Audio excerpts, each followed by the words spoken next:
Hi, this is Dr. Stephen Hernandez with CDOCS.com, and today I'd like to talk to you about some of the features found within the CDOCS software that can help you with your implant planning. So here, if we want to choose an implant for the number 13 position, you can see we've got a whole bunch of manufacturers to choose from. They are listed in alphabetical order, and if you happen to place either Straumann or Zimmer, you've got to scroll all the way to the bottom before you find it. Sometimes it can be a little tough finding your particular manufacturer. So what we can do to limit those choices is here in the top right, we have a settings tab. Over on the left, we'll scroll down to CCAT Suite, and then we'll select CCAT Implant. When we do that, we have 3 tabs across the top. So from our database, just like in the previous screen, we have all the manufacturers listed.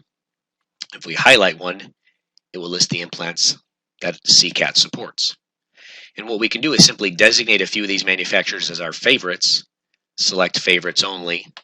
Here on the bottom right, hit close. Now when we go back to this screen, our choices are limited by what we've already designated as a favorite.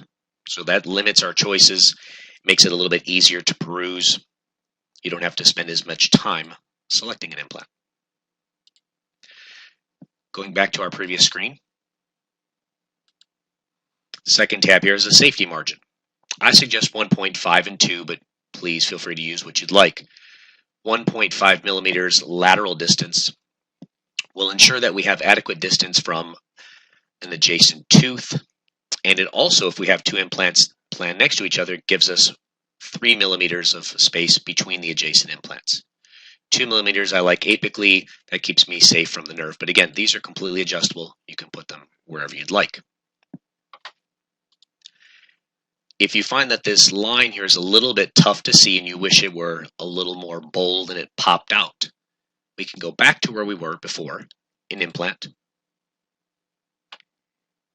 visualization, and let's pick the thickest line, hit close, and now when we go back, you can see it's really defined. The implant's bright orange.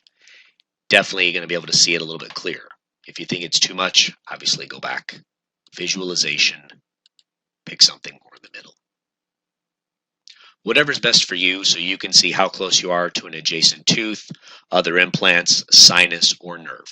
So hopefully this tips helps you out and helps you to see the implant a little bit better and helps you also choose an implant a little bit faster instead of scrolling through all the different manufacturers. Take care and hope to see you at a future CDOCS course soon.